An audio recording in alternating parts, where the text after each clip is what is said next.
우리 하나님 말씀 찾도록 하겠습니다. 하나님 말씀은 신약성경 고린도전서 13장 1절로 4절 말씀입니다. 제가 가지고 있는 성경은 신약성경 299페이지 죄송합니다. 고린도전서네요. 후서를 표현하고 있습니다. 고린도전서 13장 1절로 4절 말씀 신약성경 278페이지입니다. 1절부터 4절까지인데요. 우리 교독했으면 좋겠습니다. 1절 제가 먼저 읽겠습니다. 내가 사람의 방언과 천사의 말을 할지라도 사랑이 없으면 소리나는 구리와 들리는 괭과리가 되고 내가 연하는 능력이 있어 모든 비밀과 모든 지식을 알고 또 산을 옮길 만한 모든 믿음이 있을지라도 사랑이 없으면 내가 아무것도 아니요. 내가 3절 4절 같이 읽겠습니다. 내가 네게 있는 모든 것으로 부자하고 또 내 몸을 불사르게 내줄지라도 사랑이 없으면 내가 아무 일이 없느니라. 사랑은 오래 참고 사랑은 온유하며 시기하지 아니하며 사랑은 자랑하지 아니하며 교만하지 아니하며. 아멘. 뒤에 물을 닫았으면 좋겠습니다. 소리도 울리게끔 해서 예배 시작하면 물을 바로 닫아주시고 부탁드립니다. 오늘 읽은 말씀을 중심으로 하여 사랑합시다 라는 제목으로 주의 말씀을 전하겠습니다. 경남 함양군 안이면 대대리에 가면 바라기제라는 제가 있다고 합니다. 저도 가본 적은 없고요. 글을 읽어봤는데요. 함양군 그 바라기제라는 제 이름이 순수 우리나라 말이야라고 이렇게 전해져 오고 있습니다. 근데 그 바라기제라는 그 말 뜻이 뭐냐면 바래주다라는 뜻을 가지고 그 바라기제라는 이름이 붙여진 이유는 오랜 시간의 역사 속에서 지어진 이름이다라고 전해집니다. 자, 바래준다, 배웅한다라는 의미죠. 그 제가 왜 바라기제가 되었느냐 하면 옛날에 과거 시험 보러 갈 때에 남자들이 개나리 꽃진 지고 한양으로 올라가게 되지요. 그 한양으로 올라가면서 이제 과거 시험으로 출발한 때에 그때의 어머니나 혹은 애인이나 여인들이 그 바라기제까지 따라 올라가서 거기서 이제 헤어지는 장소가 바로 바라기제였다라고 전해집니다. 서울로 과거를 보낸 거기에서 어머니든 친척이든 가족이든 혹은 애인이든 이제 그 남자가 과거 시험을 보러 떠날 때 그 여인들은 어떻게 했을까요? 그 바라기제 언덕 위에서 저 멀리 내려가는 그 가족이나 애인을 계속해서 바라보고 있지 않았겠습니까? 그 등 뒤를 바라보면서 다시 만날 것을 사모하고 기약하고 또 좋은 결과를 가지고 돌아올 것을 기도하면서 바라보고 있지 않았겠습니까?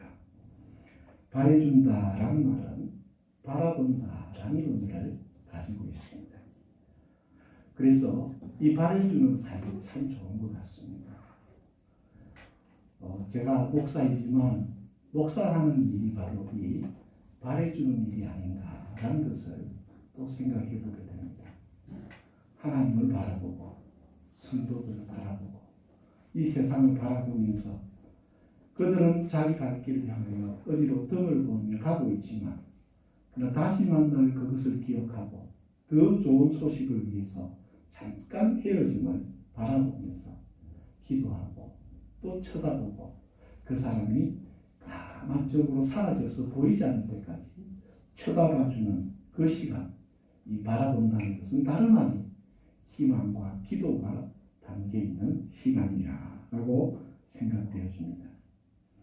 오늘 우리 교회들이 해야 될 일이 그런 일인 것 같습니다. 세상을 좀 바라봐줘야 될 것 같습니다. 이웃을 좀 바라봐줘야 될 것 같습니다.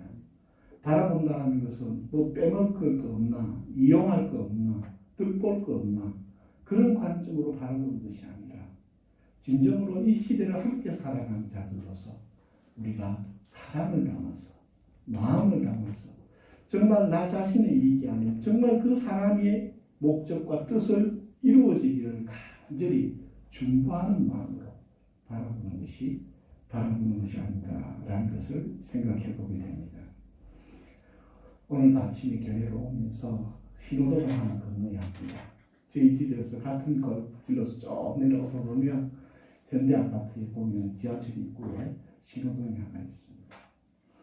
교회 올 때마다 그 신호등을 마주치게 되는데요. 어떨 때는 참 운이 좋게 도착하자마자 초록 신호등이 켜져 있기도 합니다. 그러나 10번 중 8번 정도는 빨간 신호등을 만나게 됩니다. 우리가 이 세상에 살아갈 때에 신호등을 보면서 멈춰서게 됩니다. 그 빨간 신호등을 보면서 좀 초록으로 빨리 바뀌었으면 좋겠다라는 생각을 10번 중에 9번 하지만 그 중에 10번 중에 한 번은 그렇구나. 우리의 삶에도 멈춤이 필요한 것이구나.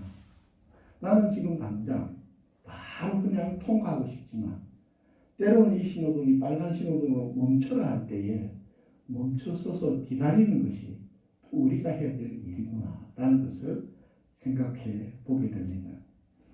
여러분, 우리의 삶 속에서도 교통신호등만 있는 것이 아니라 우리의 삶 속에 하나님의 인생의 신호등도 있다라고 생각해 보게 됩니다. 오늘 우리가 사는 것, 인간의 욕심으로는 그냥 신호등 없이 고속도로를 직행하고 싶은 것이 우리의 욕망이고 우리의 욕심일지도 모르겠습니다. 그러나 가만히 생각해 보면 때로는 그 신호등 때문에 우리가 안전할 수 있습니다. 신호등 규칙만 서로가 잘 지켜주면 아무리 복잡한 세상이고 아무리 복잡한 교통체증이라 할지라도 나만 우리가 가고자 하는 목적지로 안전하게 데려다 주는 것이 신호등일지도 모르겠습니다. 우리의 마음을 한번 돌이켜볼 때 우리의 욕망의 고속도로를 추구하며 달려가는 것이 아니라 하나님이 나에게 주신 인생의 그 리듬을 따라 주님이 초록불을 켜주면 전진하고 빨간불이 켜졌을 때에는 멈춰설 수 있는 하나님의 영적인 리듬이 우리의 가슴 속에 살아나는 것이 좋지 않을까라는 것을 생각해 보게 됩니다. 그렇습니다. 어제 이렇게 쭉 마감을 하고 교회가 이렇게 정리되었을 때에 참 제 가슴으로 제 마음도 업이 됩니다. 좋다. 하나님 감사합니다. 그럼에도 불구하고 제가 바라고 또 제 지금 현재 짧은 소견에서 우리가 반드시 기억해야 될 것은 하나님이 업을 시켜줄 때가 있는가하면 어떨 때 다운해라라고 할 때도 있을 것 같습니다. 그러한 삶 속에 인간의 육신적인 관점과 개인의 욕심과 욕망의 관점에서 왜 다운은 싫어요? 업만 해주세요. 스톱은 싫어요. 고하게 해주세요. 라고 부르짖기보다 하나님이 주신 신호등을 믿고 신뢰하면서 그 리듬을 따라 살아가는 것이 오히려 하나님이 우리에게 전체적으로 봤을 때 복된 인생이 되지 않을까라는 것을 말씀드리고 싶습니다. 인간이란 누굴까요? 인간에 대한 정의가 참 많습니다. 철학자들도 많은 인간에 대한 정의를 했고 많은 사상가들, 때로는 예술가들, 때로는 문학가들 이런 분들이 인간에 대해서 삶에 대해서 많은 이야기들을 하였습니다. 그러나 성경 안에도 다양한 인간에 대한 묘사들과 언급들과 지침들이 나오지만 가장 대표적인 것이 인간은 몸과 영혼을 가진 존재가 인간이다라는 것입니다. 그리고 인간은 이 몸과 영혼을 가졌기에 인간이다라고 하지만 이걸 조금 더 깊이 한 번 더 생각해 보면 인간이라는 것은 보이는 몸이라는 존재와 보이지 않는 영혼이라는 존재가 합쳐져 있을 때에 인간이다라는 것을 생각해 보게 됩니다. 여기서 우리가 기억해야 될 부분은 우리 자신은 몸만 있다고 하여 나 자신도 아니고 우리 자신은 영혼이 있다고 하여 인간으로서 나 자신은 아니다라는 것이죠. 즉 다시 말하면 이 몸이라는 물질과 보이는 이 물질 세계와 그리고 보이지 않는 이 영혼의 세계, 보이는 것과 보이지 않는 그 사이에서 존재하는 것이 인간이 아니겠느냐라는 생각을 해보게 되는 것이죠. 그리고 우리가 그 궁극적으로는 이 육신의 옷을 입고 새 몸인 영적인 옷을 입고 영원히 살겠지만 그럼에도 불구하고 우리가 현재 이 동안에는 육신의 옷 가운데에서 우리 영혼이 거하면서 이 몸과 이 물질 세계에서 함께 하는데 우리가 여기에서 속임이 일어날 수 있다라는 것이죠. 눈에 보이는 것만을 보고 쫓아가면서 이 세상의 이 현실만이 모든 것이 사실인 것만으로 생각하면서 보이지 않는 것에 대하여 놓치는 어리석음이 벌어져서는 안 될 것입니다. 같은 지구에서 살아가고요. 저는 가만히 생각해 보게 됩니다. 산길을 걷든지 산책을 할 때에 산길을 걸을 때에 가끔가다 보면 어떻게 주변에 풀잎이나 나무나 이런 것들 속에 벌레가 꼬물꼬물 기어갑니다. 벌레가 꼬물꼬물 기어가는 것을 보면서 한 번 더 생각해 보게 됩니다. 네가 지금 살고 있는 그 세계는 어떤 세계니? 나는 인간으로서 이 지구라는 환경 속에 너와 같은 공간, 비슷한 공간에서 존재하고 있는데 내가 살아가는 세계는 인간으로서 이런 세계를 살아가지만 너는 조그마한 곤충으로서 네가 이 지구에 이 같은 장소에 머무면서도 네가 살아가는 세계는 어떤 세계니? 내가 느끼는 것을 네가 느끼지 못할 수도 있고 나 또한 네가 느끼는 것을 내가 못 느끼니 다른 세계를 살아갈 수도 있겠구나 라는 것을 생각해 보게 되는 것이죠. 이 세상에 많은 사람들이 존재하면서 살아갑니다. 같은 공간에 여러 사람이 함께 모여서 비슷한 일을 함께 직장에서 일을 하며 살아갈 수 있습니다. 그럼에도 불구하고 똑같은 삶을 살아가는 것이 아니다라는 것을 보게 됩니다. 그 모습은 하루 세끼 같이 밥 먹고 있지만 그 사람의 보이지 않는 그 내면이 어떠하며 그 사람의 의식이 어떠하냐에 따라서 살아가는 세계가 다를 수 있다라는 것이죠. 오늘 우리가 진짜 살아가는 것은 눈에 보이는 것만이 아닙니다. 눈에 보이는 것이 허상이다라고 말하고 환상이다라고 말을 할 수 있지만 허상은 아닙니다. 그러나 사실도 아닙니다.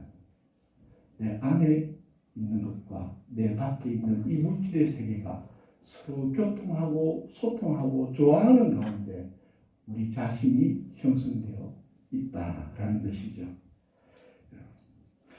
1996년에 노벨 문학상을 받은 폴란드 시인 비스와바 심보르스카 이름 이렇게 좀 어렵게 짓지 말았으면 좋겠는데 어쨌든 이름이 참 복잡합니다. 그래서 읽어야 돼요. 비스바와 심보르스카 이분이 폴란드 분인데요. 96년에 노벨 문학상을 시로 받았습니다. 시인입니다. 그의 여러 많은 시들이 훌륭한 시들이 있는데 그 중에 하나의 시가 어떤 시냐 포텐셜 오브 초이스라는 시입니다. 굳이 번역하면 이렇습니다. 선택의 가능성이라는 뜻입니다. 이 선택의 가능성이라는 시 속에서 이런 내용의 문구가 나옵니다. 나는 영화를 더 좋아한다. 나는 고양이를 더 좋아한다. 바르타 강가의 떡갈나무를 더 좋아한다. 도스토예프스키보다 이렇게 힘들어요. 디킨스를 더 좋아한다. 명확하지 않는 기념일에 집착하기보다 하루하루를 기념일처럼 소중히 챙기는 것을 더 좋아한다. 기나긴 별들의 시간보다 하루살이 풀벌레의 시간을 더 좋아한다. 뭐 이런 시가 있습니다. 근데 저는 이 시를 보는 순간 이런 느낌이 듭니다. 내가 무엇을 더 좋아한다라는 것을 안다는 것은 자기 자신을 안다는 것입니다. 내가 누구인가? 우리가 바쁘게 살아가고 열심히 살아가지만 내가 무엇을 더 좋아하는지, 어떤 것을 좋아하고 어떤 것을 싫어하며 좋아하는 이유와 싫어하는 이유를 알고 있다면 그 사람은 자기 자신을 알고 살아가는 것일 것입니다. 그러나 이 땅에서 수많은 일들과 많은 업적들과 사람으로부터 칭송을 받고 명예를 얻고 권력을 갖다 할지라도 자기 자신이 무엇을 더 좋아하고 더 싫어하는지에 대한 이유를 모르고 또 모르고 그냥 살아간다면 그 사람은 진정으로 자기 자신이 누구인지를 알지 못하는 것이지요. 자신이 무엇을 좋아하는지, 자신이 무엇을 더 좋아하는지를 안다는 것은 현재 나 자신이 누구인지를 안다는 것을 말해주고 있는 것이죠. 나는 누구일까요? 여러분은 누구입니까? 여기에서 목사로서 말씀을 드리면 우리는 몸과 영혼을 가진 존재입니다. 그러기에 몸에 치중해서도 안 되고 영혼에 치중해서도 안 되고 나에게 주어진 이 현실과 내 마음에 주어진 하나님의 음성의 이 사이에서 주님이 주신 공간이 이 물리적 공간뿐만 아니라 내 마음 보이지 않는 세계와 보이는 세계에 주신 이 음성과 환경에 이 주님이 주신 이 영적인 공간 안에서 내가 살아가는 것, 내가 무엇을 더 좋아하며 무엇을 더 추구해질지를 발견하며 알아가는 삶이 그리스도인이 아닐까라는 것을 생각해 보게 됩니다. 저는 노력을 강조하는 사람이었습니다. 그러나 노력만 하지 마십시오. 기도와 함께 하십시오. 기도가 중요합니다. 현대인들은 너무나 노력을 하고 살아가시기에 노력을 굳이 언급할 이유가 없습니다. 그러나 현대인들은 노력만 하고 살기에 기도가 필요합니다. 기도하셔야 됩니다. 눈을 감으셔야 합니다. 눈을 부릅뜨고 이 세상에 살아야 하지만 그러나 시시때때로 우리는 눈을 감고 보이지 않는 세계와 함께 연결되어 있어야 합니다. 이 삶이 우리에게 중요한 것이죠. 제가 아무리 노력한들 제가 톨스토이가 될 수 있겠습니까? 제가 아무리 노력한들 빅토르 위고나 헤밍웨이가 될 수 있겠습니까? 제가 아무리 노력한들 손흥민이나 메시나 네이마르가 될 수 있겠습니까? 노력이라는 희망 고문에 착취당하지 않으시기 바랍니다. 각각 메시는 메시에게 주신 삶을 살고 나에게 주신 나 자신의 삶이 있다는 것. 우리가 한국에 살면서 미국에 살 수 없는 것처럼 오늘 나에게 주신 이 하나님이 주신 이 공간 안에 내가 주님과 함께 허락하신 삶을 사는 것이 복이다라는 것을 생각해 보게 됩니다. 오늘 읽은 말씀 그 중에 하나가 이것입니다. 사랑하라. 여러분 현재의 삶을 사랑하십시오. 귀찮다, 힘들다, 어렵다라는 세상의 가치 기준에서 살지 말고 지금 나에게 주신 내 삶, 다른 사람을 삶을 보면서 부러워하는 삶이 아니라 내게 주어진 이 삶에 하나님이 주신 은혜와 기회가 있음을 알고 세상과 물질의 기준이 아닌 하나님의 삶의 기준 이 안에서 내 삶을 살아가십시오. 난 부모가 왜 이래? 내 자식은 왜 이래? 내 상사는 왜 이래? 내 주변 사람들은 왜 이래? 나는 왜 이런 곳에 태어났고 왜 이런 곳에 저런 사람 만나고 이렇게 살고 있느냐?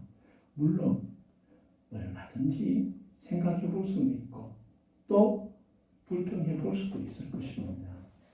그러나 그것보다는 기쁨이든 고통이든 행복이든 슬픔이든 나에게 주어진 것을 한번 사랑해 볼 것을 권면합니다. 내 남편의 키가 150밖에 안 된다고 하여 속상하지 말고요. 내 아내의 학력 졸업장이 초등학교밖에 안 나왔다고 하여 불평하지 말고요.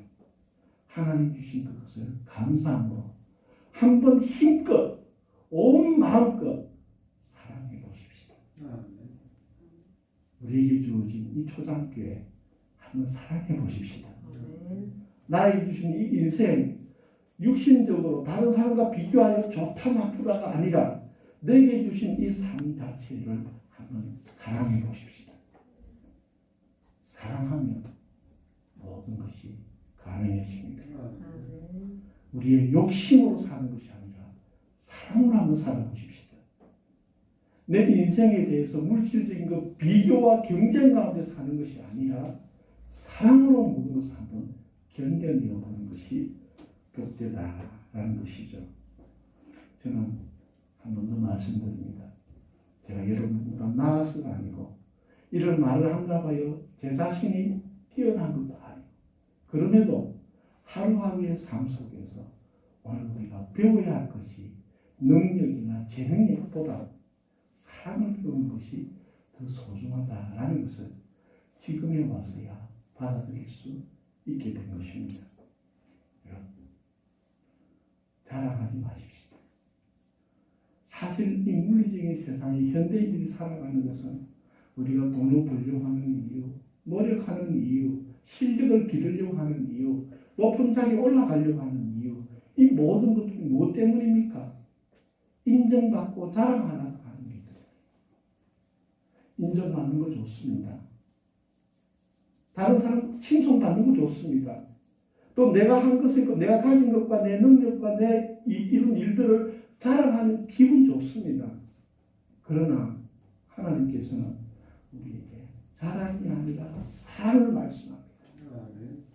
세상 사람들, 물질에 보이는 세계 속에 살아가는 자들은 자랑하기 위해 살아갑니다.